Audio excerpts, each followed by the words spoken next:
están, queridos amigos? Bienvenidos. Esto es Nuevas Voces en Agricultura. Oye, que nos vemos bien con las cámaras nuevas. No, son extraordinarias. Es que usted que nos está escuchando en el auto no es capaz de darse cuenta, de apreciar, de dimensionar lo bien que nos vemos con las cámaras nuevas que Radio Agricultura ha dispuesto en estos estudios. El HD, impresionante. Incluso hasta Juan Pablo, ¿ah? Juan Pablo se ve bien. Hasta yo me veo mejor, ¿eh? Efectivamente. ¿Quién lo diría? Juan Pablo está con un filtro, podríamos decir, como a lo TikTok. Efectivamente. No se puede decir lo mismo de Martínez, que está ahí en su estado natural, pero... No, Vicente es un caballero de chaqueta, imagínate. Siempre ayuda a estilizar la chaqueta, ¿no? Usted sabe, porque sí, es muy recta. Y yo estoy muy Oye, qué buena la campaña de Vicente Martínez. No, felicitaciones. Lo de Vicente realmente es extraordinario. No hay lugar, no hay rincón de Santiago que tenga alguna comida que Vicente no haya recorrido para recomendárselo a los vecinos. Recomendando la cultura gastronómica de nuestro centro de Santiago, que es un lugar que es muy especial y que está muy venido menos, así que vamos a ayudarlos siempre. Tanto que he visto que otros candidatos se han puesto nerviosos y han ido a locales también de comida conocidos para tratar de... Está haciendo escuela Vicente Martínez. Pero es que yo invito a todos a hacer lo mismo. Porque los aquí cafés con pierna dicen que que están enojados, que Vicente no apareció, ¿eh? Que va a los lugares de comida, no de bebida. Más que no apareció, no lo ven hace tiempo. Está muy bien. Ya no voy a responder más estos ataques. No, me parece. Estos ataques injustos. Dale las explicaciones a ella, ¿no? Nosotros simplemente te comunicamos Oye, bueno, ya habrá escuchado usted a Juan Pablo Rodríguez, habrá escuchado a Vicente Martínez, habrá escuchado al doctor Acosta. Como cada día estamos comenzando un nuevo programa aquí en Nuevas Voces de Agricultura. Quisiera partir con una buena noticia. Eso. Para todos los que creemos en la paz, en el orden, para todos los que respaldamos a las Fuerzas Armadas y Carabineros de Chile, para todos los que nos oponemos a la delincuencia, a la violencia, para todos los que estamos y vamos siempre a defender la labor de la fuerza pública y a los miles de hombres y mujeres que se sacan la cresta por mantener la paz en Chile y que arriesgan sus vidas para que nosotros vivamos tranquilamente.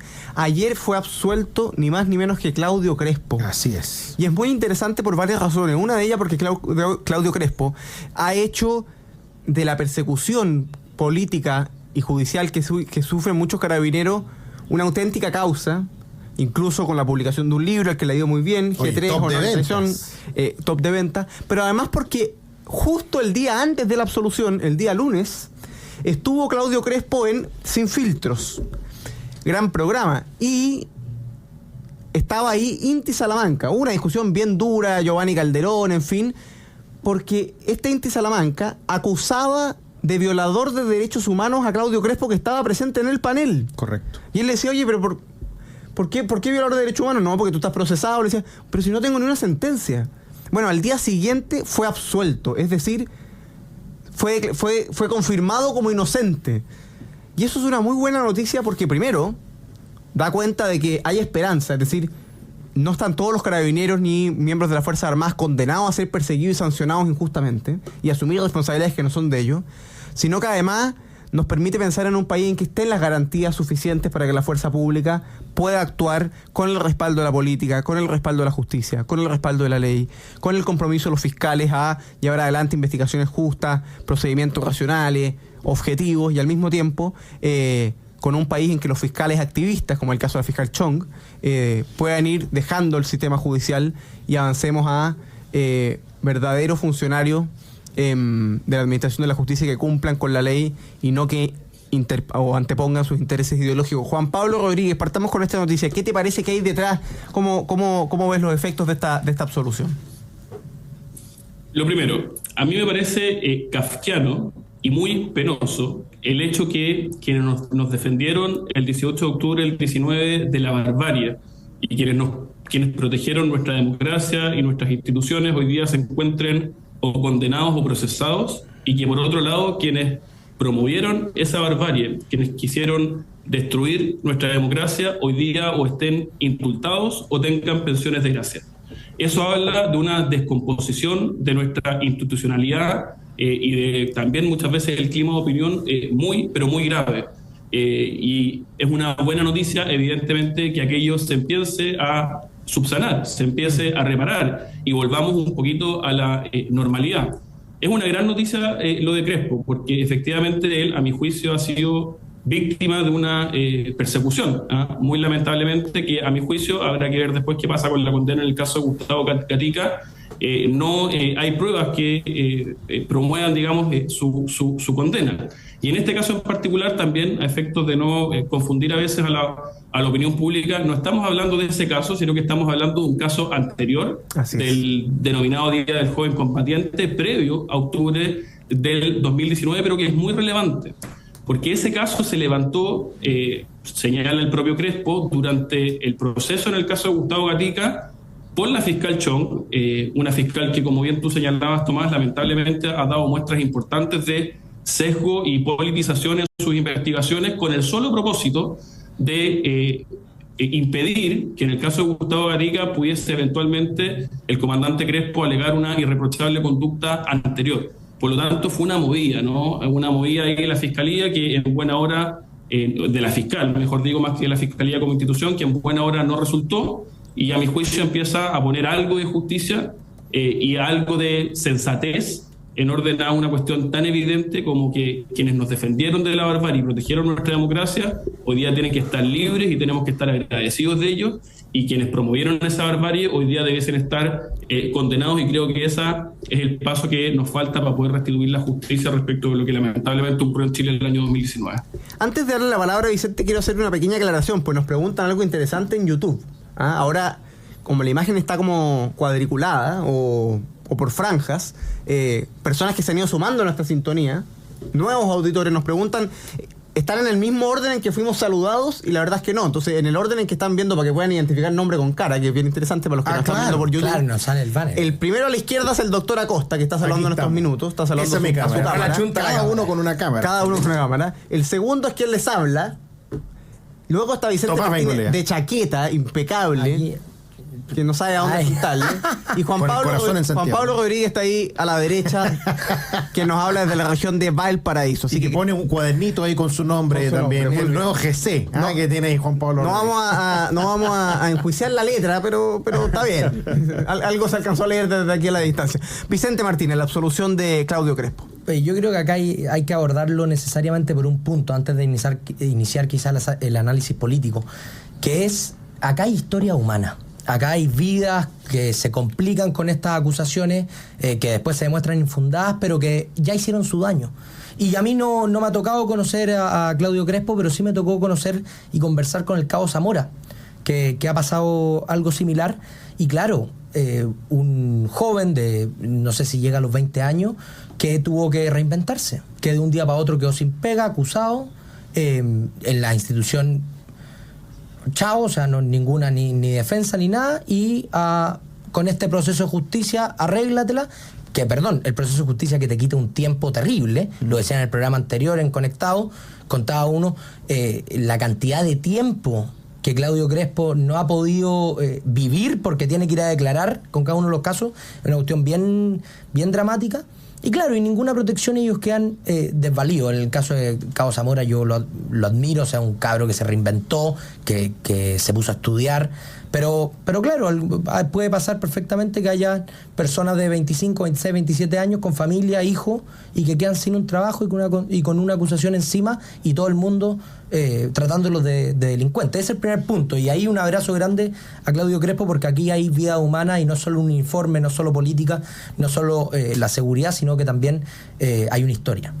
Y lo segundo, muy breve, por supuesto que estamos viviendo un momento que es muy quizás reconfortante para los que siempre defendimos a Carabineros, para los que creíamos que el 18 de octubre fue una injusticia, que los trataron pésimo, pero no podemos olvidar que hoy día los que están en el gobierno son los que basurearon esta institución, los que la quisieron refundar y los que en parte apoyaron políticamente todos los actos en su contra, y no me refiero solo a las acusaciones, sino también a los videos que hemos visto de cuando intentaron quemar Carabineros, cuando les pegaron a Carabineros y cuando incluso intentaron terminar con la vida de Carabineros. Yo creo que ahí nosotros tenemos, no desde un afán vengativo, pero sí tenemos que recordarlo, porque esa gente algún día, y seguramente pronto, va a ser oposición, y vamos a ver realmente cómo se va a comportar. Y ahí nosotros vamos a tener que ser muy fuertes y vamos a tener que ser muy claros en defender y seguir defendiendo a Carabineros, más allá de lo que pase, que pueden, por supuesto, una institución humana que van a haber errores, pero tenemos que defender la institución de Carabineros y, por supuesto, a los uniformados. Doctor Acosta. Es importante tener algunos antecedentes a la vista. ¿De qué se acusaba a Claudio Crespo? de apremios ilegítimos, de detención ilegal, de obstrucción a la justicia, y de cada uno de esos delitos fue absuelto. ¿Qué fue lo que sucedió? El año 2018, antes del estallido antisocial, delincuencial, de la Revolución de Octubre, en esta típica conmemoración que hacen en algunas poblaciones, que es el Día del Joven Delincuente, digo yo, algunos dicen Día Combatiente, pero más de alguna vez me tocó sufrir las consecuencias de eso en la población La Bandera, donde viví muchos años. Hay algunos que se creen dueños de la ciudad, que se creen dueños del territorio y que pueden cortar la luz, que pueden destruir infraestructura pública y privada. Y en el 2018, para conmemorar el Día del Joven Delincuente, ¿qué querían hacer? Tomarse la municipalidad de Huechuraba, en el corazón de la Pincoya. ¿Y qué fue lo que pasó? Bueno, Claudio Crespo defendió la institucionalidad. Claudio Crespo defendió a los vecinos. Claudio Crespo evitó que se tomaran el municipio de Huechuraba. ¿Cómo? Disparando una escopeta antidisturbio y después deteniendo a una persona y diciendo que era parte de los que estaban tratando de ingresar a la municipalidad.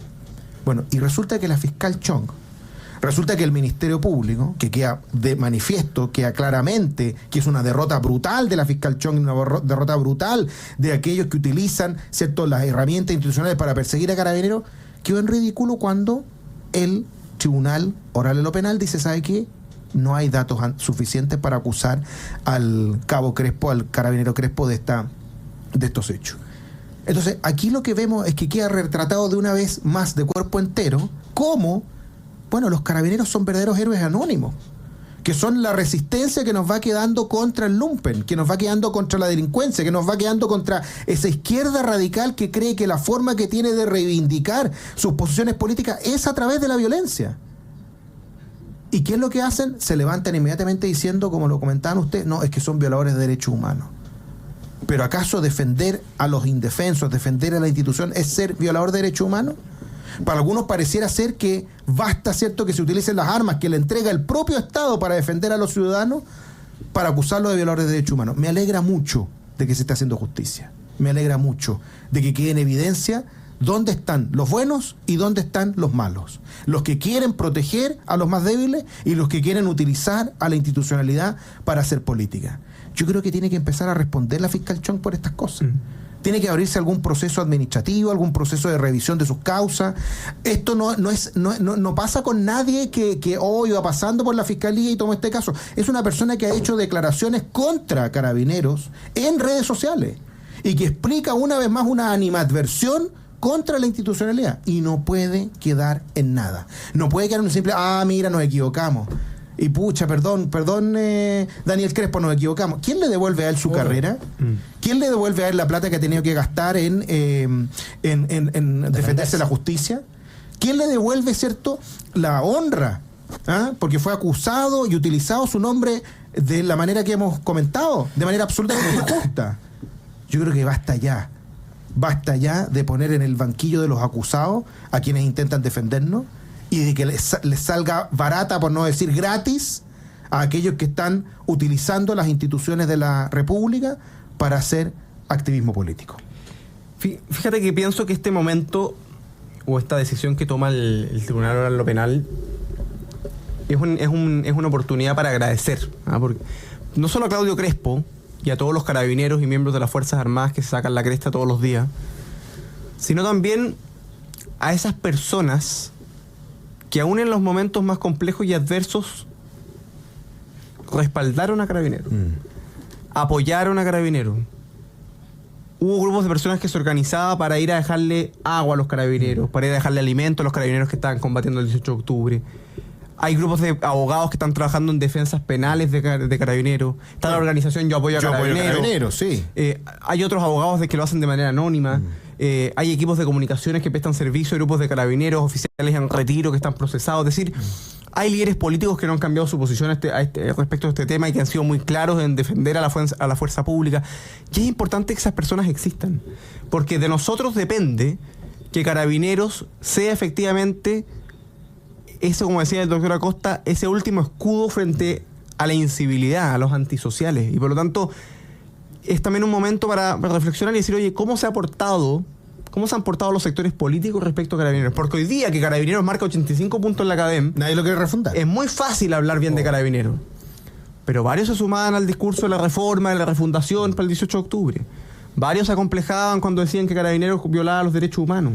Entonces, es importante sostener una posición porque eso permite dotar de moral, de legitimidad a la fuerza pública y por supuesto que puedan actuar con el respaldo de todos los chilenos de bien, de todas las personas de buena voluntad, que quieren paz, que quieren orden y que por supuesto estamos agradecidos del trabajo que hacen los Carabineros de Chile. Hagamos la pausa comercial, queridos amigos. Estamos con Juan Pablo Rodríguez, con Vicente Martínez y con el doctor Jorge Acosta. En pocos minutos vamos a volver para seguir conversando de actualidad política. Educación nos toca la vuelta de la pausa. Eso. Así que de eso conversamos aquí en Nuevas Voces en pocos minutos. Estamos de vuelta, queridos amigos, con su programa Nuevas Voces en Agricultura. Estamos conversando con Juan Pablo Rodríguez. Nos ponen, Vicente Martínez gana de concejal y tendrá que contarle la media colita al sueldo para pagar el gimnasio intensivo. Oye, Se sacrifica por los chicos. pero ven Comentarios de los auditores. ven cómo es Tomás Bengolea. En el primer bloque no lee nada, hay un ataque a mí y dale. He leído todo el chat aquí, de hecho. Oye, pero pónganle me gusta. Sí, ahí, pónganle todos los que like. nos están siguiendo Pónganle en like. YouTube. Pónganle me gusta. Le agradecemos sus comentarios también a propósito de lo que conversábamos ayer del seminario. Muchos fueron a ver el seminario también en YouTube. En eso deberíamos centrarnos, Estuvo muy entretenido. digo yo. Lo que ustedes quieran. Oye, se pueden poner nerviosos aquí porque que la gente mucho matiz. Oye, doctora Costa. O violento. ¿Ah? Violento. Soberbio. Violento. Paz Suárez me encontró violento. Escuché, yo no lo había escuchado, pero me contaron. Es que quizá a ella le violentan las ideas, pues le violenta la convicción, le violenta la fuerza para defender lo que uno piensa. Oye, doctora Costa. Pero no le violenta, habría que preguntarle si le violenta o no. Cuando por ejemplo se toman las calles, cuando se toman la Alameda. Las mismas listas de espera. Si le violenta las listas de Yo creo que espera. sí. Bueno, en fin. Oye, saludemos, doctora Costa, a quienes hacen posible el programa. Posgrados de la Universidad San Sebastián cuenta con más de 100 programas en diversas áreas del conocimiento. Más de 14.000 egresados han preferido sus magíster, diplomados, postítulos y especialidades. Conoce más en posgrados.uss.cl. Y AFP Capital quiere ser tu AFP. Con su video atención podrás conectarte con un ejecutivo estés donde estés, nos dice AFP Capital. Este invierno, conectados y con energía. En Enel refuerzan sus canales de atención para entregarte un mejor servicio. Elige un mañana mejor. Conoce más en enel.cl. Y compra el libro Aborto y Eutanasia, Dilemas sobre el Derecho a la Vida, un texto didáctico con lenguaje sencillo, con respuestas brevísimas a varias de las preguntas más habituales que surgen en torno al aborto y la eutanasia. Cómpralo hoy en tiendarespublica.cl. Quiero decir que ya llevamos casi 500 libros de aborto y eutanasia vendidos, de una edición de 2.200, llevamos casi un cuarto de los libros vendidos, estamos muy contentos con eso, y también vamos a mandar a hacer a China otros 5.000 ejemplares, porque hay varias instituciones educacionales que están interesadas en entregárselas prácticamente a todos sus alumnos, a todas las familias, así que estamos muy contentos, porque esto es un tema que va a venir, el presidente ya lo dijo, en diciembre presenta un proyecto. Voy a saludar a Alejandro Telles, que nos escribe, Pedro Fernández, Rodrigo Codocedo, Braulio Parra, como siempre, Silvia Yancamil, José Luis González, Carolina Mendoza nos dice, se ven estupendo, me motivan y me encantan, felicitaciones. Ah, muy bien. ¿Viste? Bueno, tú Tomás, que está más flaco sobre todo. Pero, Oye, pero esta referencia a la gordura, yo voy a hacer aquí una ¿Puedo seguir saludando a los auditorios o es más importante tu punto? Yo creo que esto va a entretener a la gente, ahí que ponga por el chat. Juan Pablo Rodríguez, nosotros hemos alegado permanentemente por no tenerte acá presencial. Próxima semana te tenemos presencial y yo te invito a almorzar al centro. Miércoles. Gran invitación. Mira, tengo que el miércoles de la próxima semana tengo que presentar el libro de Iván Poduje acá en Piña, Chile Tomado, pero Mira, el miércoles subsiguiente encantado de estar ahí en el estudio. Estamos listos. Y ir Está listo. al centro de Santiago. Ya, estamos listos. Tendría que invitar al exconcejal también y al conductor del programa. Están todos invitados. Hay que vivir fuera para que te Oye, que inviten. nos escribir en el chat si alguien quiere ir también, Tomás, Vicente. Están invita. todos invitados. Oye, bien. Me perdí donde estábamos. A José Luis González, lo saludamos. María del Pilar Figueroa, en fin, Rosa María Castillo, también un saludo. A Nemesio, que nos escribe también. Juan Carlos Vargas, gracias por sus felicitaciones. Luis Villarroel, que nos cuenta de Maipú. Andrea nos manda saludos desde Viña del Mar, allá desde la región de Juan Pablo Rodríguez. Mario Moreno pone, el doctor Acosta es genial. Silvia Millanao, también muchas gracias por las felicitaciones. Andrea Faúndes también saluda al doctor Acosta. Rodrigo Hidalgo se ríe de que se puede generar violencia, algún tipo de comentario. Saludos a Rodrigo también. Omar Larena, en fin, tantas personas que nos han puesto, que nos están poniendo me gusta. Elena Méndez nos dice: buenas tardes, querido Tomás y panelista. Estoy muy emocionada. Se hizo justicia con Carabinero. Mi hijo es de corazón carabinero y yo también. Gracias por defenderlo, se ven todos bellos.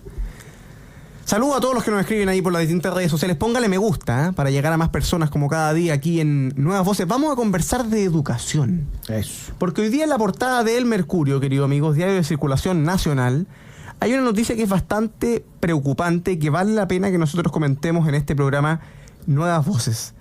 Fíjate lo que dice, viene con una cuña también de el director de Acción Educar. Dice: uso ético del lenguaje y énfasis en mirada histórica, entre los aspectos que generan dudas en el nuevo currículo que propone Educación, el Ministerio de Educación. Para alumnos de tercero básico se postula el desarrollo de una efectividad y sexualidad integrales. El director ejecutivo de Acción Educar dice: el gobierno tiene una agenda de cambio de paradigma que no ha podido concretarse legislativamente y puede que busque imponerla por la vía administrativa.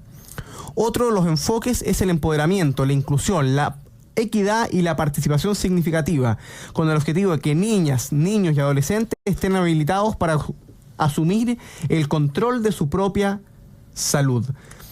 Es un tema interesante, primero que todo, queridos amigos, porque ustedes sabrán que una de las herramientas más poderosas que tiene el Estado y el Ministerio de Educación para efectos de condicionar, limitar la libertad de enseñanza, el derecho de los padres a elegir la educación de sus hijos, la posibilidad de que los establecimientos educativos tengan proyectos educativos diversos, plurales y distintos, es precisamente el currículum, y en particular el currículum obligatorio, obviamente, que es diseñado por el Ministerio de Educación, ¿no? Y por lo tanto, todo ese tipo de elementos, cuando uno escucha el uso ético del lenguaje, la mirada histórica, esto de que los niños estén habilitados para el control de su propia salud, y la advertencia que plantea el director ejecutivo de Acción Educar, que busque imponer el cambio de paradigma en la educación por la vía administrativa, son señales de alerta que vale la pena analizar y conversar, porque no sería primera vez en que el gobierno busca precisamente influir ideológicamente a través de contenido que se le hace llegar a menores de edad. Vimos lo que fue el caso en el norte del país a propósito de lo que repartía la municipalidad o la gobernación regional. Correcto. Que era realmente escandaloso para niños también de segundo básico. O el libro de Carolina Toa en Santiago. En Santiago, hace algunos años. Juan Pablo Rodríguez, ¿qué te parece? Pero naturalmente, si bien es cierto, hay que esperar que exista una propuesta firme, con detalles, como para uno poder dar una opinión fundada de mérito o demérito, y eso todavía no existe. Lo cierto es que las señales que ha transmitido el Ministerio de Educación, no solamente a OLA, son señales de alerta y de alerta grave. ¿Y por qué de alerta? Porque tenemos que recordar que en Chile una parte muy relevante de nuestra izquierda extrema tiene una visión dirigista, estatal, muy asentada y muy profunda, que ve en la educación no solamente un espacio para aprender, un espacio para igualar oportunidades o progresar en la vida, sino que ven un espacio de disputa política, un espacio de disputa cultural, y muchas veces tratan, ya han tratado, y es cuestión de ver la historia reciente de Chile, de instrumentalizar nuestra educación a objeto de promover sus propias visiones de la historia, de la cultura, de la sociedad. Y en eso hay áreas especialmente sensibles que son precisamente las que tenemos la alerta hoy día a propósito de estas comunicaciones. El lenguaje, uso ético del lenguaje, bueno, ¿qué es eso? La educación sexual y afectiva, naturalmente, y también la historia, ¿no? Y el problema viene dado que, claro, esta idea de instrumentalizar la educación para estos objetivos naturalmente no se declara de manera expresa, pero se establecen estas categorías conceptuales bien abiertas, bien abstractas, bien bolsillo de payaso, que permite ahí meter cualquier cosa, y por lo tanto quien implementa esas políticas naturalmente puede llevar a cabo esa instrumentalización de nuestra educación. Esta visión de esta izquierda dirigista quedó reflejada en parte en la propuesta de la Convención Constitucional que Chile rechazó. Y no tenemos que dejar de olvidar que esta izquierda, cuando no consigue las cosas por las mayorías, bueno, trata de hacerlo por la vía de los hechos. No obtuvieron su cambio constitucional por la vía de las votaciones, bueno, a través de la fuerza se lo sacaron al exgobierno anterior. Se rechazó su visión dirigista en la propuesta de la Convención Constitucional, pero eso no fue obstáculo para que, llegado en el gobierno, el ministro Ávila, partiendo su gestión, dijese que quiere hacer, en este mismo sentido, un cambio de paradigma. Ellos no cejan no claudican, por mucho que pierdan las elecciones, en promover sus visiones y sus visiones culturales y en este caso educacionales. Así que lo que hoy día, en el estado actual de las cosas, como no tienen los votos en el Congreso, bueno, pareciera ser que estos cambios, muchos de ellos quieren hacerlo por la vía administrativa, por la vía de los decretazos. Y en eso tenemos que estar todos quienes defendemos la libertad de enseñanza muy, pero muy alertas. Vicente Martínez. Yo creo que en esto, este es uno de los temas en los que la derecha está más perdida. Porque nosotros aquí estamos en la chimuchina de que si son 6 horas, 7 horas de currículo, de qué, cuál es el enfoque, cuál es el análisis. Pero el problema acá es que la izquierda lo tiene clarísimo. Acá la izquierda, ojalá que todo sea un currículo obligatorio, que ellos lo elijan para todas las instituciones educativas. Ojalá que se hable la mayor cantidad de sexo y ojalá podamos invitar a gente que vaya a explicar los beneficios nutritivos de el semen y otros líquidos parecidos. Pero acá el problema, el problema real es que la derecha, ¿cuál es su postura? ¿Quiere 4 horas de currículo? ¿Quiere 5? ¿Va a seguir bailando al son de la izquierda? Yo tengo una idea. Yo creo que nosotros, desde los que creemos en la libertad de enseñanza, tenemos que plantear, avanzar y soñar con una educación sin currículo. Porque la idea de fondo del currículo educacional es que el Estado puede decidir qué se debe enseñar y le quita independencia a las comunidades educativas. ¿Por qué el Estado tiene que decidir si se van a aprender 2, 3, 4 horas matemáticas a la semana o al día? ¿Por qué el Estado tiene esa capacidad? ¿Por qué el burócrata de turno tiene esa capacidad de definir qué es el sentido común y qué es el status quo? No tiene ningún sentido. Y sobre eso mismo, yo creo que nosotros tenemos no solo que discutir estas cosas que son más bien técnicas, y ahí Daniel Rodríguez es uno de los mejores quizás del sector, o que cree en la libertad de enseñanza, que lo puede explicar, pero ¿cuál es la idea verdadera a la derecha? Y un segundo punto, Tomás, muy corto. A mí me tocó trabajar mucho en proyectos de educación, particularmente me tocó ser director de Educación para Chile, un proyecto de la Fundación Chile Siempre, que aprovecho de saludar con mucho cariño. Y claro, mucha gente te decía, y con algo de razón, ustedes defienden la libertad de enseñanza, pero ¿qué pasa con los que no podemos pagar? Y yo creo que ahí también tenemos que dar una pelea. Defender la libertad de enseñanza, por supuesto que sí, en todos los casos, pero también en los colegios, en los liceos y colegios estatales y municipales. ¿Por qué vamos a asociar que el Estado pase la plata, que es la plata de todos los chilenos, tenga que ver con que la gente que no puede pagar no pueda elegir qué tipo de educación quiere? ¿Por qué no, cada vez que el Estado tiene que abrir una institución educativa, no hace un plan de 10 años plazo para que esa misma comunidad educativa vaya armando vaya armando su sello, vaya armando su idea, y ellos mismos terminan liderando ese proyecto y el Estado se lo termine entregando a ellos? ¿Por qué el Estado tiene que dirigir y tiene que tener una visión e imponerla? Yo creo que todas esas cosas, estos temas sirven para cuestionárselas. Y agradezco también el espacio acá en Nuevas Voces, que siempre se trata como de hablar del tema de fondo más que del tema técnico. Doctora Costa. Oye, en los documentos del Ministerio de Educación destaca, por ejemplo, que para tercero básico explican que estos aprendizajes puedan servir, entre otras cosas, para el desarrollo de una afectividad y sexualidad integral, sana y responsable, de acuerdo con los desafíos propios. Tercero básico. 10 años, 9 años. ¿Hasta cuándo se van a meter? 10 años. O 9 años, cuando tercero básico. Con los niños. Esa es la gran pregunta. ¿Por qué este gobierno tiene una obsesión con los niños? Hace pocos días fuimos a ver, ¿cierto?, lo que sucedió con el Ministerio de Salud, que tuvo que recular, por ejemplo, a propósito de los tratamientos hormonales por el tema de la transexualidad, porque se ha levantado una polémica a nivel internacional de que hacer este tipo de cosas en niños que todavía no tienen una formación adecuada genera, entre otras cosas, procesos irreversibles después, para su desarrollo, Entonces, la gran pregunta es, ¿por qué el Estado, manejado por la izquierda, está obsesionado con lavarle el cerebro a los niños y meterles cosas que tienen que conversar con los padres, que tienen que ser formados en la casa, en la familia, y no por un burócrata? Ellos mismos, que son los que dicen que los niños no se pueden comprar un Super 8, que es un delito comprar un Super 8, que ellos mismos, y con razón, estarán de acuerdo que un niño no se puede casar, que un niño no puede firmar un contrato, que un niño no puede decidir si vivir o no vivir con sus padres. Bueno, ellos son los mismos que creen que los niños pueden abortar, y lo quieren promover como aborto libre, y lo han hecho con la ley de aborto Bachelet. Son los mismos que creen que es un burócrata el que tiene que conversar estos temas tan profundos como los de la sexualidad y la intimidad desde tercero básico, con un profesor o con un burócrata del Ministerio de Educación. Esto es inconcebible y hay que luchar contra esto y hay que decirlo con claridad. Los papás son los que tienen el deber y el derecho de la formación de sus hijos, y no Gabriel Boric, y no el ministro Cataldo, y no los parlamentarios del Frente Amplio, del Partido Comunista y de la izquierda radical.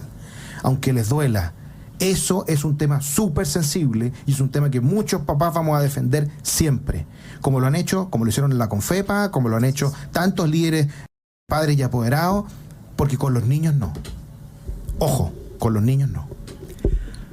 Pausa comercial, querido amigo. Estamos conversando con Juan Pablo Rodríguez, con Vicente Martínez y con el doctor Acosta. Saludamos a todos los que se van sumando a nuestra sintonía. Siempre los invitamos, por supuesto, a poner me gusta y a quedarse en la 92.1 porque en poquitos minutos retomamos la conversación aquí en Nuevas Voces. Estamos de vuelta, queridos amigos, con su programa Nuevas Voces en Agricultura. Estamos conversando con el doctor Acosta. Mire que se ve bonito ahí la cordillera nevada. Precioso. Y además a las 16:50 comienza el invierno, mañana, ¿eh? Cualquier cosa, si tenés alguna duda. Ya estamos a 19 de junio. Sí, mañana a las 16:50 comienza el invierno, informa. Estamos viendo las pantallas de televisión. A la gente en el auto decir, ¿qué están hablando estos hueones? Tenemos pantalla aquí adentro del estudio, entonces vamos a veces comentando lo que vemos. Porque Juan Pablo Rodríguez también decir qué nieve, qué montaña ven. Claro. Sí, porque el estudio no tiene ventana. Es verdad. O sea, tiene, pero pueden estar tapadas, porque ahí yo creo que están tapadas. Una cortina. Oye, ya, dejemos de divagar, queridos amigos. Se nos escapó Vicente Martínez, molesto, indignado por las críticas a su claro sobrepeso, digamos. Tenía una buena reunión, entiendo yo, con los vecinos de Santiago. Tenía un almuerzo, efectivamente. Precisamente. No, despedimos a Vicente Martínez, tenía un almuerzo que nos había avisado, así que no podrá acompañarnos este último bloque, pero sí está con nosotros Juan Pablo Rodríguez, director ejecutivo de la Fundación Piensa, y el doctor Acosta. Conversemos de pensiones, doctor Acosta. Conversemos de pensiones. ¿Por qué? Porque Marcel dice que irían caminando o encaminados para un acuerdo. Correcto. Ustedes saben que la reforma de pensiones para el gobierno es realmente importante. El gobierno insinúa avances sobre un acuerdo en pensiones y senadores valoran acercamientos técnicos. Les voy a leer los de Marcel. Marcel dice: ha habido avances importantes. Vamos a poder finalmente encontrar puntos de convergencia en los temas que han sido más controvertidos.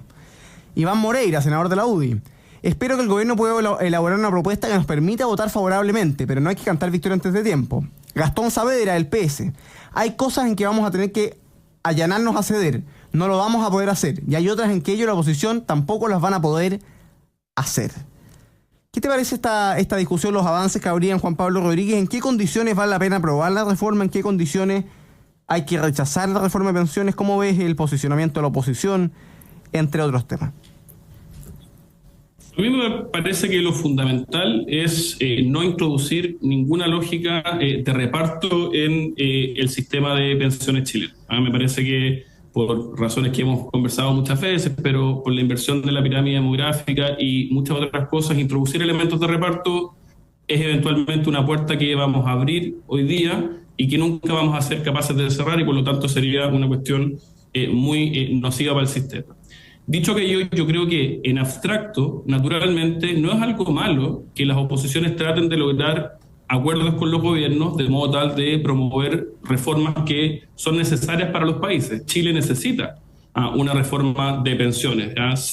Si bien el problema de las pensiones tiene más que ver con el mercado laboral que con la administración de los fondos, lo cierto es que hay elementos que es necesario que avancemos. Necesitamos aumentar la tasa de cotización, necesitamos hacernos cargo de las lagunas previsionales y también necesitamos hacernos cargo de los actuales pensionados. El problema no es ese, no es que en abstracto la oposición no tenga nunca que lograr un acuerdo con el gobierno. El problema es que ese acuerdo sea bueno y sea beneficioso para los chilenos. Y en ese sentido yo creo que la oposición tiene que tener mucha claridad que en los términos que está planteada esta reforma es muy relevante que todos los puntos de cotización extra sean de propiedad del trabajador, de quien se esforzó para tener esa cotización.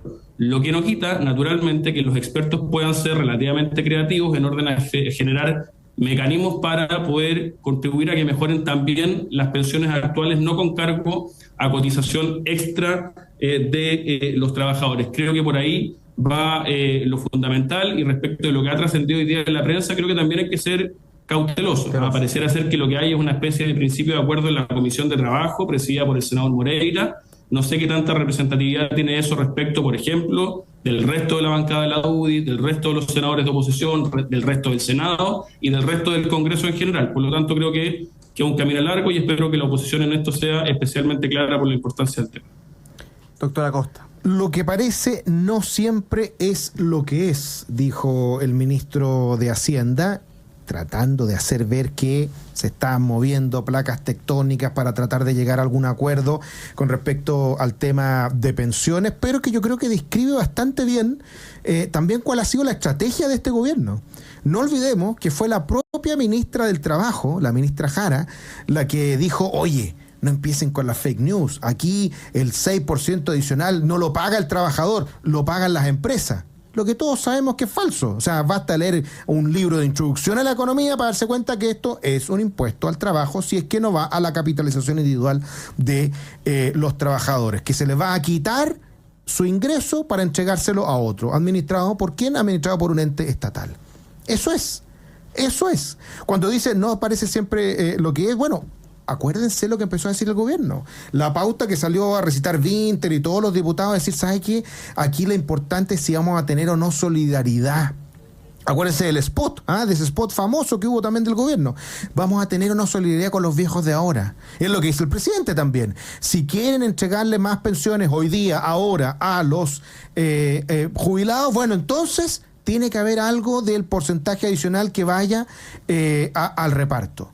Bueno, pero lo que no dice el gobierno, lo que no dice el presidente, lo que no dice Marcel, y por eso lo que parece no siempre es lo que es que aquí en realidad lo que están haciendo es sentar las bases de un sistema de reparto que ha fracasado en todos los lugares del mundo. De hecho, los países que lo tienen durante muchos años están arrancando de ahí, porque cuando ha cambiado la pirámide demográfica, ¿cierto? Cada vez hay más adultos mayores y cada vez hay menos personas trabajando de forma activa que puedan pagar en un sistema de reparto. Y además no se generan las ganancias positivas, ¿cierto?, del interés compuesto de todos los recursos que uno ahorra en los fondos previsionales y que después van creciendo, lo que permite que 3 de cada 4 pesos que son recibidos por un pensionado son producto del ahorro, de la inversión de los recursos durante décadas. Por lo tanto, aquí es muy importante decir las cosas como son. Y también es importante que no vaya a caer en la tentación la oposición en entregar, aunque sea medio punto, a la capitalización individual. Porque ese va a ser el mayor éxito para el gobierno. Porque lo que quiere es correr el cerco, aunque sea con un punto, aunque sea con medio punto, aunque sea con 3 puntos, y después en sucesivos gobiernos o en sucesivos periodos legislativos ir aumentándolo cada vez más. Lamentablemente, yo no tengo la certeza de que toda la oposición esté alineada con eso. Me gustaría creer que sí, por lo menos porque las encuestas son mayoritarias en ese sentido. Pero si hay alguno que cae en la tentación de nuevo llegar a acuerdo por el acuerdo, no nos vaya a terminar pasando lo mismo que pasó cuando se hizo la reforma electoral, cuando se hizo la reforma educacional, cuando se hizo la reforma tributaria, que siempre decían aquí se resuelven los problemas, pero muy por el contrario solamente era el inicio de la decadencia en cada uno de los temas que hemos comentado. No vamos a alcanzar a conversarlo, pero se armó una pequeña polémica porque Evelyn Matei, alcaldesa de Providencia, dijo que en Chile hay bastante evidencia que hay políticos que se financian con platas del narco. Ah, mira. El fiscal nacional Ángel Valencia y el ministro Luis Cordero piden a Matei dar antecedentes tras denunciar financiamiento narcopolítico. Es interesante este tema porque efectivamente Chile merece saber si eso es así o no. O sea, si tiene antecedentes tiene que entregarlo, aunque han habido, mira por tú, supuesto, de San Ramón, el alcalde Aguilera de San Ramón su juicio, salió ahora en la tercera, pero es un tema muy delicado, como el narcotráfico empieza a ganar terreno en las instituciones, en la política, empieza a asociarse con el poder formal del Estado. O como tienen tomadas incluso hasta las cárceles. Pues mira tú lo que ha pasado con la cárcel de máxima seguridad, donde un grupo, cierto, entiendo yo, de presos que son de origen venezolano se tomaron la cárcel, digamos, y durante varios días no lo han podido recuperar Gendarmería. Bien, se nos acaba el programa lamentablemente. Juan Pablo Rodríguez, un abrazo a la distancia y a la quinta región. Doctora Costa, gracias por acompañarnos cada día. Gracias, queridos amigos, por su sintonía, por sus comentarios. Nos estamos viendo mañana, ¿no? Porque es feriado. Mañana no tenemos jueves de historia, lo puedo confirmar. Así es. Pero nos volvemos a ver el día viernes. El día viernes, como cada día, Nos hacemos sándwich en Nuevas Voces. a las en 13 Agricultura. horas, aquí en Nuevas Voces. Que estén bien, un abrazo. Chao.